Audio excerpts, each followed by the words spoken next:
Hello mga people! Ito nga po pala ang ganap na isang pinaka-OA na people sa buong mundo.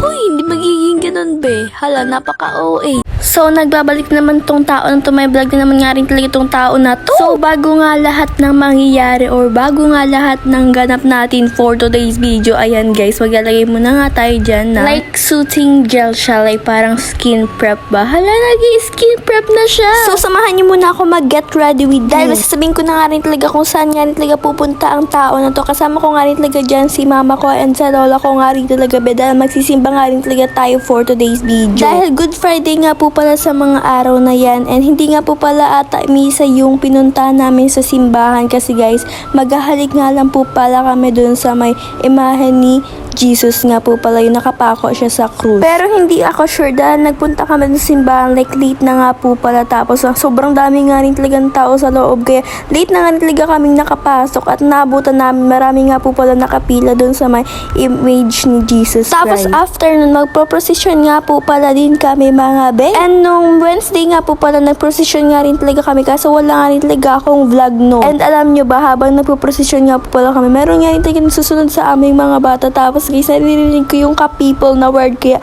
taglingon-lingon ako sa kanila and kilala nga pala nila ako. So nagpapa-shoutout nga po pala sila sa vlog na to kaya hello sa inyo. And after nga po pala ng procession na yun nagpa-picture nga po pala sila sa akin kaya thank you so much. So patapos na nga po pala ang pag-get ready with me natin na to dahil tapos na nga rin talaga ang ating face. Tignan nyo naman sobrang pakabog nga rin talaga. And so naman na ayusin natin dyan is yung buhok nga rin talaga natin be. Minsan nga lang talaga ako makaalis ngayong bakasyon be dahil wala nga rin talagang masyadong ganap be. Magbabakasyon lang tayo dito sa may bahay be. And nagagawin ko nga po pala yung hairstyle is one side nga po pala na nakaban. Like messy ban yung atake niya mga be. Nice ko nga rin talaga tong mga gantong ipit mga be kasi nga hindi ko na nga siya nagagawa kasi nga wala nga rin talagang pinupuntahan tong tao na to. Alam maganyan ako dito sa bahay lang pero pwede naman kaso ayoko. And eto na nga rin talaga yung pinaka final look natin. Tingnan nyo naman like beautiful look lang. Tapos alam nyo ba, ang puti ko pa rin pala be kasi nga alam nyo nakaraan kong vlog nag-swim kami sa may ilog. Sobrang nangitim nga rin talaga ako nun be. Pero buti na lang ay nabalik nga rin talaga yung kulay ko be. Nabalik siya sa dati o diba grabe astig. So ayan guys, nakasakay na nga po pala kami sa tricycle na to at magpapadiretso na nga po pala kami sa may simbahan niyan. Kaya ayan guys, samahan nyo nga rin talaga kami sa may biyahe niyan o diba? Nakasama pa kayo sa paggala ko. I mean hindi to gala mga be. Nakukorek yung sarili niyang mali mga be. Grabe talaga tong tao na to. Ano ba talaga?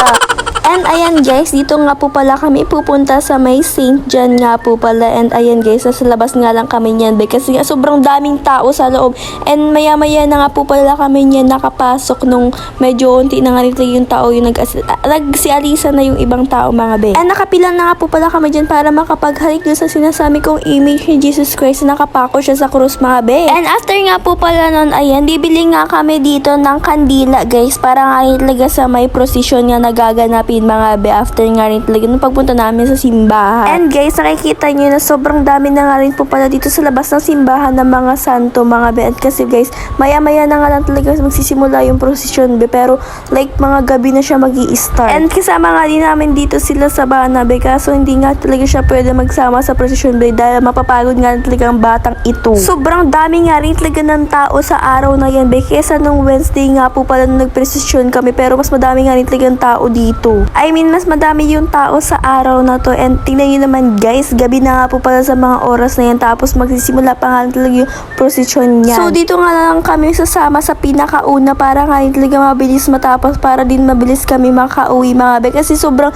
layo nga rin talaga nung pinag-procession like sobrang layo talaga pero be. Kinaya naman be kasi nga dapat talaga kayanin be. And ayan be, naglalakad na nga po pala kami dito ni mama. Kami nga lang talaga ni mama ang magkasama dyan dahil yung lola ko nga po pala is hindi kayang mag-procession bes dahil sa sobrang layo. Kaya nandun lang siya nakastay dun sa may simbahan dahil meron nga po pala kaming kamag-anak doon na kapatid niya and nandun nga lang talaga siya mga be. Andito na nga kami sa may part na malapit nga po pala sa State College and ayan nasa may highway nga po pala kami niyan mga be. So sa mga oras na nga po pala niyan is malapit na nga po ulit kami sa may simbahan. Kaya malapit na nga talaga matapos tong prosesyon na to mga be. Pinipilit ko na nga lang talaga na wag mamanhid yung pa ako be kasi nga medyo namamanhid na talaga pero kinakaya pa naman. And tignan nyo guys, nagbe-blessing na nga po pala dyan ng holy water mga be. Buti na lang ay nasagap tayo ng holy water kasi nung nakaraan na nagposisyon kami be, hindi nga rin talaga ako natapsikan. Kaya naman after nito ay agad-agad kaming pumunta sa lola namin para nga rin talaga makauwi na kami be kasi nga sobrang gabi na nga talaga sa mga oras tayo tapos hindi pa nga kami kumakain. Pero carry bells naman kaya hanggang dito na nga lang talaga tong video na to be and see you on my next vlog dahil meron na naman nga rin talaga tayong next vlog be.